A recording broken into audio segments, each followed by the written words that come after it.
What's up, guys? It's Austin from Yu-Gi-Oh! Theory. Today I have a deck profile post-tournament giveaway type of thing for True Dracos. I played them in the tournament this weekend, or like this past weekend.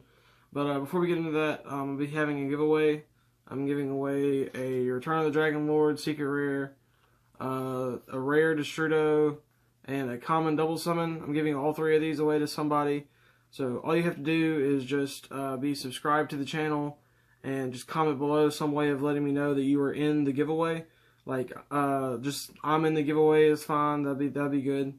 And I decided to take out liking the video because honestly I want you to like the video because you actually like the video, not to win some cards or something.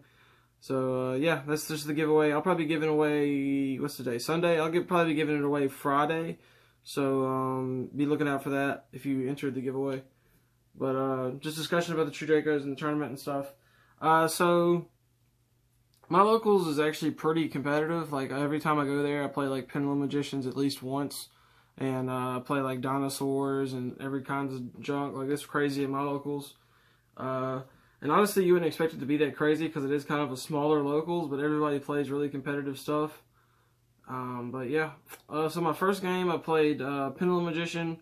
It was like the guy I dueled, he was like 12, like real talk. Like I'm not even making fun of it because he whooped my ass, but that man was really young. I did not expect to see someone that young up there playing Yu-Gi-Oh! And apparently he's like really good. I mean, he beat me, so, and I'm pretty good. I'm kidding. Well, I'm alright. But he's like gone to nationals and stuff and a bunch of other junk. And I'm like, wow, this guy's literally like 12. And he's done more in his Yu-Gi-Oh! Career than me. I just thought that was pretty funny. But his is pretty cool. And he beat me. I think he 2-0'd me, actually. I drew really bad against him. Like, I didn't draw any floodgates except for Rivalry or Warlords, which is pretty good against Pendulum Magicians, but it's not as good against, like, some of my other matchups and stuff. But, yeah, he beat me. Game 2, Duel 2, I dueled True Draco Metal Foes. And they were kind of hard to deal with, to be honest. But they were good. What was really troublesome is like he could put like a lot of monsters on board, and Masterpiece could only pop one thing. And he also had like floodgates and stuff, so it's like not like I could do anything. It was weird. Honestly, I'd consider playing the deck. It was pretty good. And what was really funny is he had a Masterpiece on the field that was unaffected by monsters and traps. And I used Diagram to pop a face-up Apocalypse to search, and I popped the Apocalypse, and oh no, he popped the Apocalypse. He used Masterpiece to destroy the Apocalypse during my end phase, and what happened was I let that chain resolve for the Apocalypse to get destroyed, and then as soon as it chained to pop something on the field, I chained Forbidden Chalice so that Masterpiece would be he'd have his effects negated. So the thing ended up destroying Masterpiece, and it was a pretty slick play. I felt pretty good about that.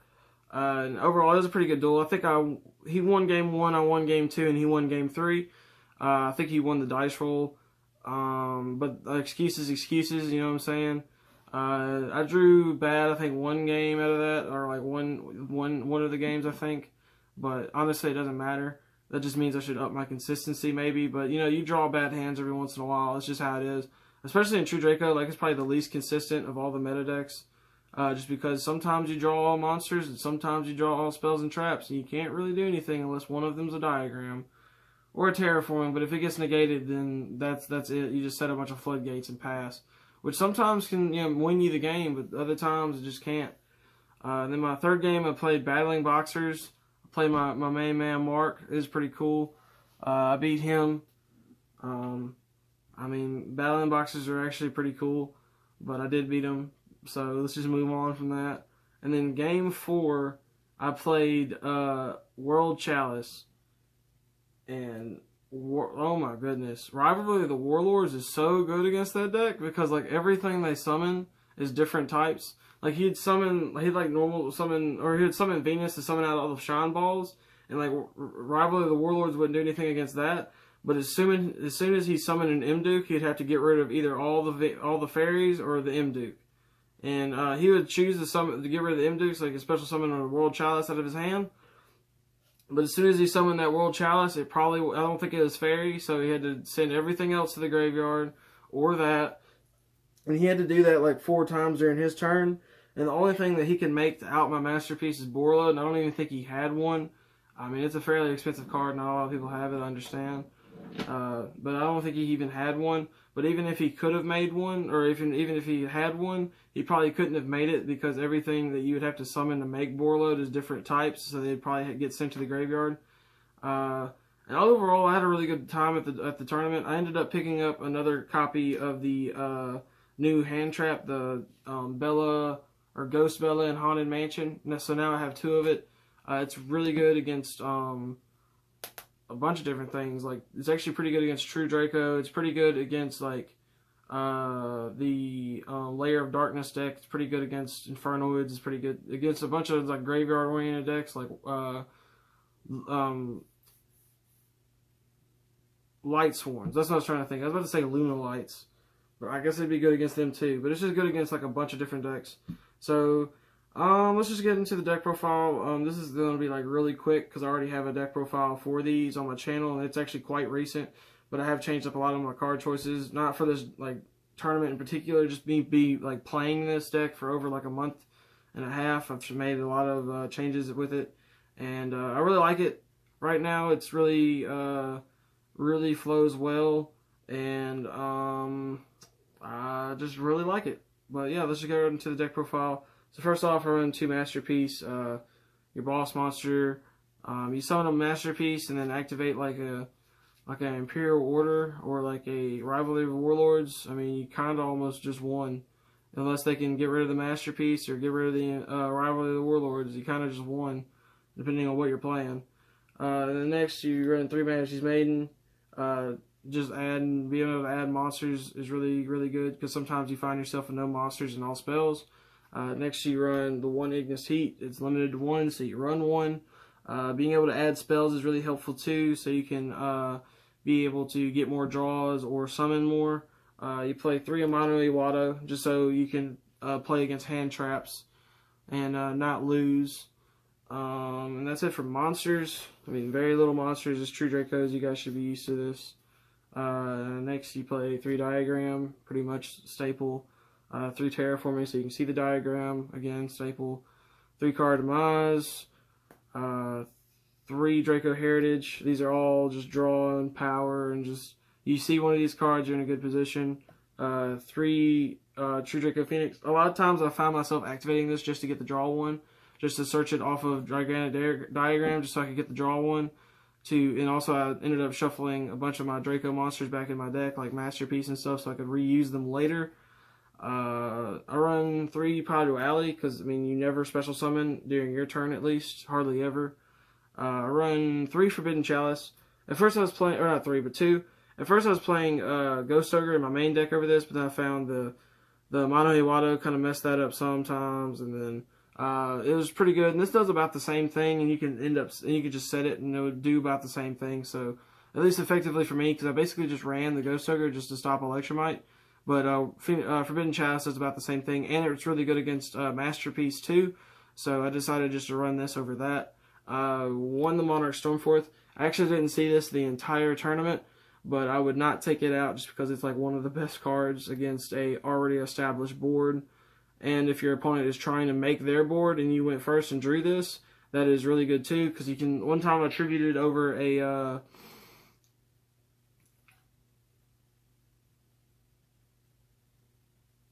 one time I tribute summoned. I'm sorry, I don't know. It took me a minute to read that.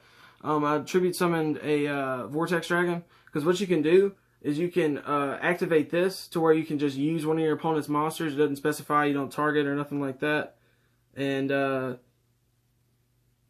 then you can activate it before they summon it. So say you just like flip this on them, and you can just tribute one of their monsters, and that's it. And they make a Vortex, and as soon as they make the Vortex, you can just tribute the Vortex for your monster. And that's it. So I attributed a dude's Vortex once. That was pretty good. And so it came in clutch. That wasn't this tournament. That was like, I think the last tournament I went to and I did this. The Vortex play is pretty good. And then you just run the 1-up start. It's like you're playing 39 cards. By the way, something really regrettable for me to say. I played the entire tournament without playing Terraforming. I forgot to put it in my deck. So I guess this explains why I lost. to Pendulum Magician and True Draco, but I can't believe I forgot to put in Terraforming. I feel like such a dummy right now, but I did do that.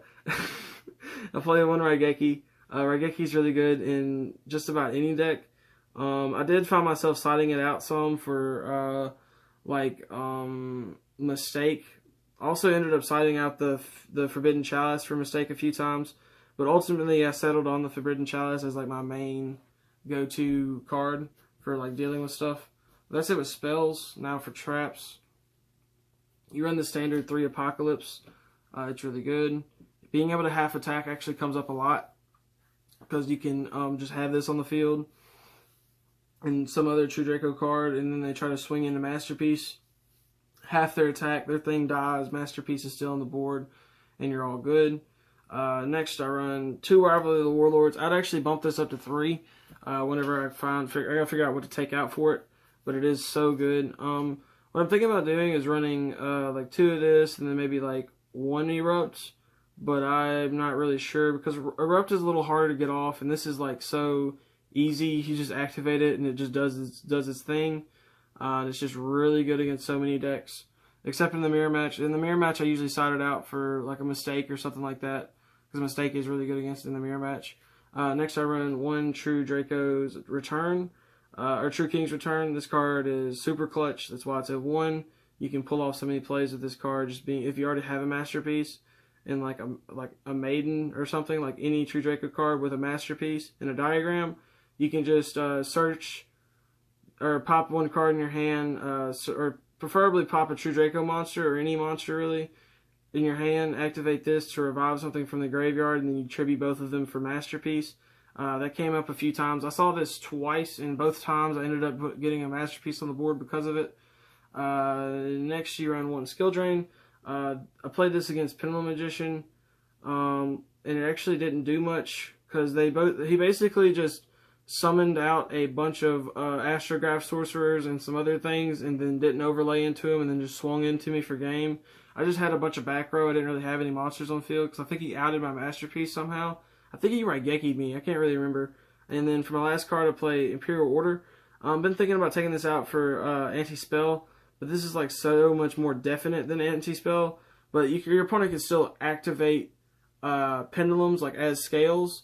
This just says that spell effects are negated. So they can't activate in their scale effects, which is pretty good against Pendulum Magician because they can't activate the Chronograph Sorcerer or the Astrograph Sorcerer to pop to search.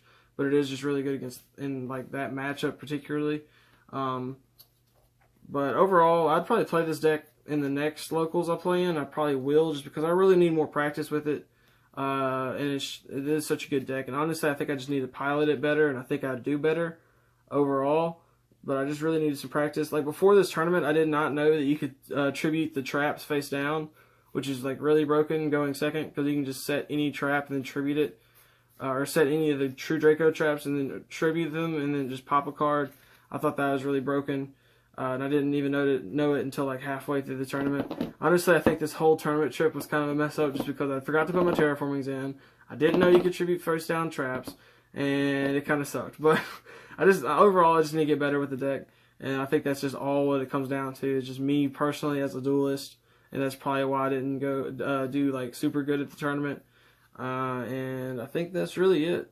But yeah, I guess we'll go into my side deck, because I did play a side deck. My side deck's kind of trash because I don't really focus too much on siding, but I do try to play some cards. So this is a random Solemn Strike. Let's just get that out of the way.